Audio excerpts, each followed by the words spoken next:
Assim, aí, cara, assim, se eu ganhei a eleição, eu acumulei capital político. Eu vou gastar meu capital político fazendo isso. Vamos lá, agora outra também medida que você anuncia que deve dar um trabalho para gastar também boa parte do capital político que ainda sobrar a reforma do Estado.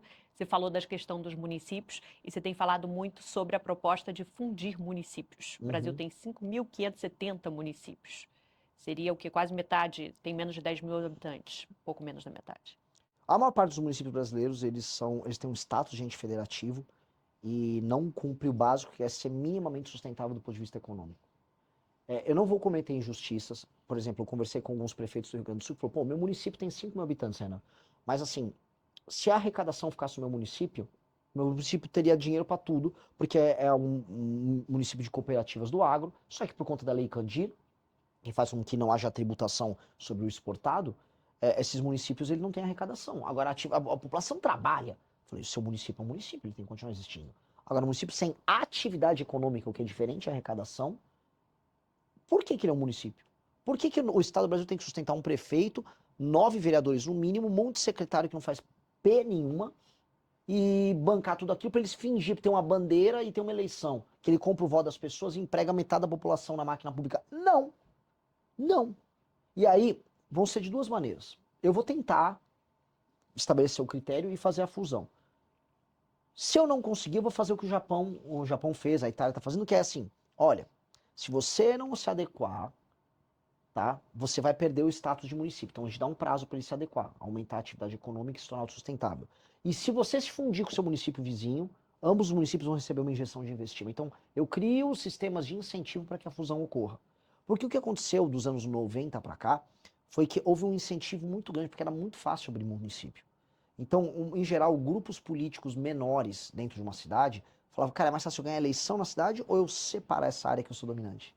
Então, vários vereadores e suas famílias dividiam as cidades e criavam a cidade deles. E eles viraram um próprio senhor feudal ali.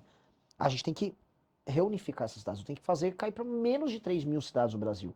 Isso vai ter um efeito administrativo colossal. Melhoria nos serviços públicos. Isso vem acompanhado da grande revolução política que vai fazer, se tudo der certo, ser lembrado nos livros de história como o maior presidente que o Brasil já teve, que é a Lei de Responsabilidade Gerencial, que é estabelecer indicadores de desempenho para os municípios e depois para os governos estaduais. E vai funcionar assim: o município, o prefeito já assume com as metas. Olha, aqui o IDEB nas escolas é tanto, o SAEB é tanto, vocês estão abaixo da média aqui, não tem saneamento básico, a mancha de crimes urbana está alta nessa região aqui na cidade, a fila nas UPAs está em tal grau aqui nessa métrica, o PIB da cidade, a atividade econômica é mínima. Você tem que subir isso para isso, tá, tá, tá, tá. Se você sobe, você ganha pontos. Todas as emendas são condicionadas a você entregar essas metas e vai ter um comissário do governo federal acompanhando a implementação dessas metas e acompanhando o pagamento. O dinheiro não está vindo do governo federal? O governo federal que manda, via o Fundo de Participação dos Municípios. Então eu vou ter um controller do governo federal do lado do prefeito. Se ele não estiver gastando direito, a gente interfere na gestão pública daquele município. Se o prefeito não entregar o básico dos indicadores, ele perde direitos políticos e não concorre por 8 anos. Agora, e se ele entregar? Se ele entregar, o fundo partidário deixa de ser determinado pelo número de deputados eleitos e passa a ser determinado pelo número de pontos que o prefeito ganha atingindo as metas. Portanto, a função política do prefeito é entregar coisas boas para as pessoas, indicadores bons de desempenho, a começar por atividade econômica, que emancipa aquele município do ponto de vista econômico. É, aí não vai ser popularidade, porque o prefeito ele vive de comprar a voz das pessoas e de fazer um show do Wesley Safadão ou dessas outras porcarias que as pessoas gostam pra ganhar voto da população. É isso que os caras fazem. O circuito de shows que tem nos municípios pequenos. Agora no Nordeste começou o São João. E o prefeito sabe que ele só ganha voto fazendo São João. Agora a deputaiada toda vai encontrar os prefeitos para ficar dançando forró com dinheiro que não tem, com o país quebrado. Eu acho isso uma vagabundagem. Então, quer fazer seu show do Wesley Safadão? Bate as metas. Então a gente vai criar um sistema de incentivo para o prefeito que bate meta crescer, para o partido político se remunerar só pelas entregas dos prefeitos e, paralelamente, punir os maus prefeitos. Essa revolução é uma revolução que vai fazer com que de baixo para cima a administração pública melhore. Melhorando de baixo para cima, melhora a qualidade da representação em Brasília. Melhorando a representação em Brasília, melhora o debate público. Melhora o debate público, melhora o país. Agora, a implementação disso é difícil. A questão da fundição dos A municípios, fusão é o mais difícil. a função, você já teve a proposta anterior com o presidente Bolsonaro em O- 2019, a PEC do Pacto nunca- Federativo. Ele nunca andou. E ele tinha uma das maiores bases, se não a maior base ali na Câmara, não conseguiu avançar. Nunca andou, nunca quis, nunca teve vontade. O irrita no Bolsonaro é que, assim, ele ganha uma eleição e ele não sabia o que fazer. Ele entrou, como, sabe, se me dá um... Eu adoro Fórmula 1. Ah, mas me dá agora, sei lá, uma McLaren pra eu sentar. Eu não vou saber o que eu vou fazer. É o Bolsonaro quando entrou no poder. Ele chegou lá, ok, o que eu faço? Não sabia. O Paulo Guedes também não sabia. Quando o Paulo Guedes propôs uma reforma tributária, ele pegou com a Receita Federal. Essa reforma dos municípios foi uma das poucas coisas originais que veio do Paulo Guedes. Legal, bacana. Agora eles não andaram. Porque para você viabilizar, você tem que procurar o caminho A, B, C e D. Tem vários caminhos para a gente fazer a fusão dos municípios, mas a fusão é só uma parte. A lei de responsabilidade gerencial eu posso fazer por projeto de lei, mas nem PEC. E aí é fácil de passar.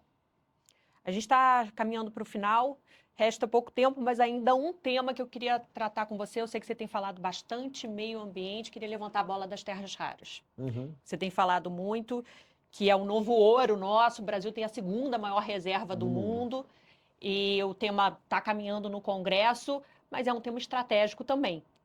Como é que você ia tratar, se eleito, a questão das terras raras? De que forma estratégica? Considerando uma questão de soberania nacional, nesse caso, ou não, vamos buscar parcerias. O governo americano agora é sócio de uma empresa também ali, que foi comprada em Goiás. A do Rio Verde. A empresa americana que comprou, ela tem participação do governo americano. O governo americano trata esse assunto de maneira tão estratégica que ele assumiu sociedade com, não só com uma, mas vai assumir com várias outras empresas americanas na área de terras raras. Para entender a gravidade desse assunto, não existe indústria de defesa americana sem terras raras. E as terras raras têm, a China é a maior, tem as maiores reservas, e ela é o maior processador de terras raras do mundo. Mais de 90% é processado na China. Então, para os Estados Unidos terem autonomia neste século para existir, eles precisam do Brasil. Precisam extrair e processar. Pô, não só os Estados Unidos precisam, o Japão precisa, Taiwan precisa, a Europa precisa. Então o Brasil pode virar o polo disso. Se a gente contar com a elite vagabunda que nós temos aqui, é vagabunda essa elite, banqueiro vagabundo, político vagabundo, eles vão extrair e mandar lá para fora.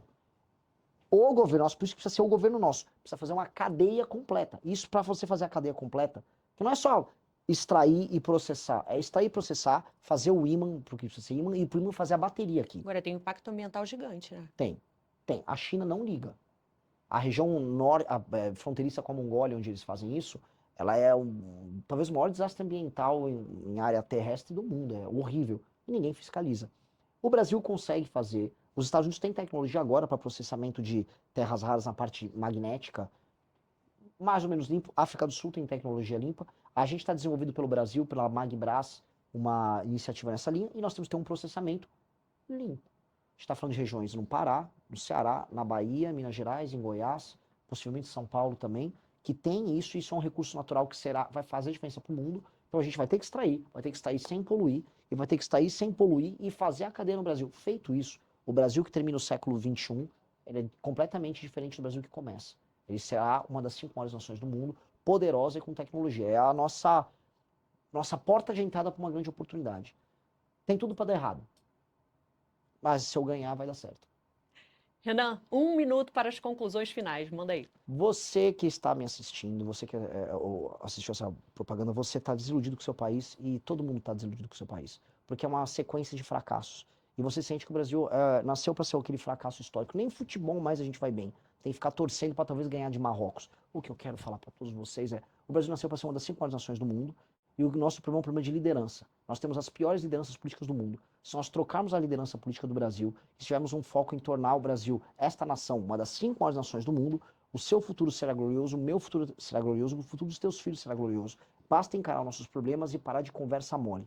É isso que eu estou propondo. Sem conversa mole, sem querer te agradar, falando a mentira doce que engana, mas que machuca, e sendo verdadeiro. Meu nome é Renan e eu estou aqui à disposição para esta grande aventura. Renan Santos, muito obrigada, Renan. Obrigado a você. Obrigada, gente. Valeu pela companhia. A gente segue entrevistando os pré-candidatos. Até a próxima. Tchau.